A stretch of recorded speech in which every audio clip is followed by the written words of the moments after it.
Take a pit stop for all things NASCAR with the Four Tire Change podcast. Here is your host, Dawson Iserlo. It's Dawson Iserlo back with the Four Tire Change podcast, ESPN Southwest Louisiana. Appreciate you so much for joining us here.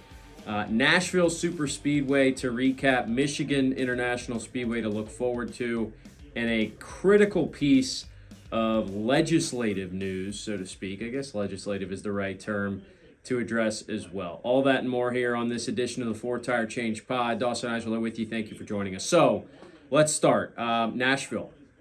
Fun race. I've talked about it before. I talked about it a little bit last week. Nashville's a track I've been to a couple times in person. I've seen a cup race at that facility. It's, I haven't been to a ton of the facilities on the circuit, but that's one of them. Really, really cool. I really like the track. I love tracks that are at least a little bit different than the rest of what they go to. So it's a 1.33 mile track. It's a concrete surface. It's got some things about it. It was left abandoned for a while, and NASCAR came in and the owners of the track were able to, buy that thing, get it refurbished. And I think it's a fine host for a NASCAR track. I don't think its spot on the schedule should really be in doubt. I know the Nashville Fairgrounds was brought in as an opportunity or a possibility, and then that kind of faded into the ether and we haven't heard much about it. So it seems like for now Nashville's here to stay, and I'm all about it. The truck race was awesome. Rajah Caruth gets the win. Justin Allgaier wins the Xfinity Series race, which he also won the year I was there. The Cup race, I think, had, some moments of really, really good racing. That stretched towards the end of what was at stage 2, where Blaney and Hamlin and Byron were all kind of duking it out. That was really, really good stuff.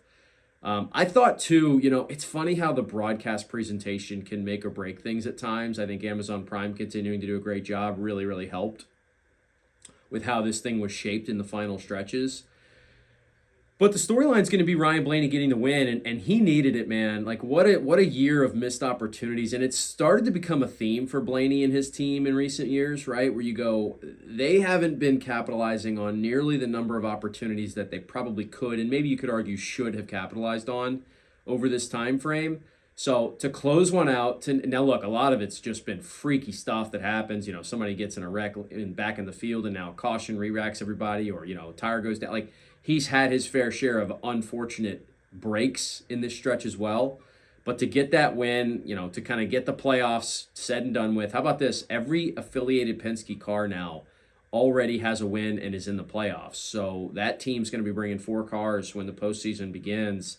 And we know they show up when the races mean the most. That's why they've been able to pull off a championship, even in a year where Joey Logano didn't have his best stuff for most of it. He has it at the end. So obviously you're going to have to keep and factor Penske into any of the conversations you're having when you're talking about the playoffs. But this race as a whole, like I said, I enjoy it. I enjoy something different. And, coming off of Charlotte, was there kind of an unattainable level of expectations to match that race? Maybe so, but I think Nashville delivered in its own right, and I had no issues with that race at all. We go to Michigan this week, and I think on the track, let's focus on that first. Opportunities for sure. I think you've seen in the past, Michigan's another one that's different, by the way, a little longer than your typical 1.5 miles, a 2-mile track. I think you've seen the Fords run really well here in the past. Obviously, Brad Keselowski, who's going for the hometown win. That's where Kevin Harvick snapped his race winless streak a few years back. So I'm looking at the Fords early here. I know Penske's coming off of a win. I'm wondering if that's going to be the case here for the Fords. But how about going in a different direction here?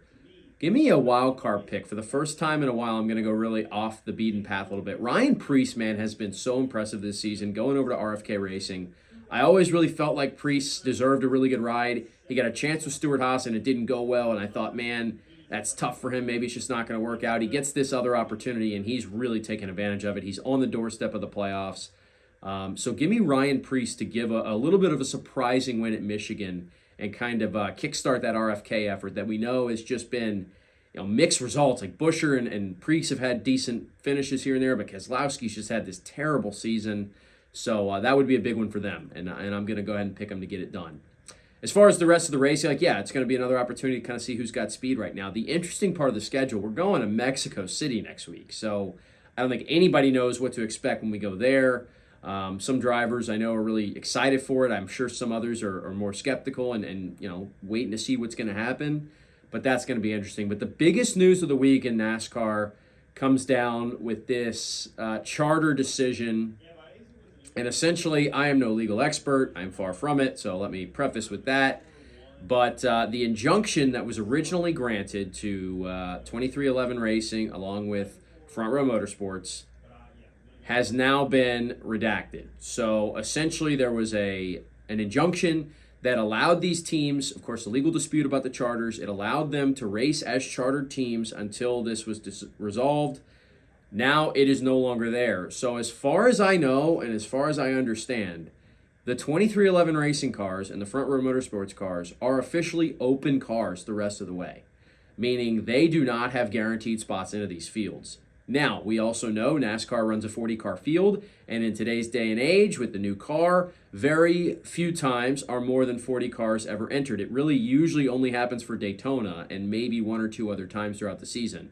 So these cars are not going to have any issues making the field, but there's, of course, tons of issues as far as payouts, charter guarantees, all that stuff. I don't know enough about it to comment on it. What I do know is this is really kind of discouraging and frustrating. I'm not going to pretend to know every element of this. I haven't sat in on these discussions, these legal battles, and heard. I know some NASCAR reporters have actually had a chance to hear more about this than I have. I just...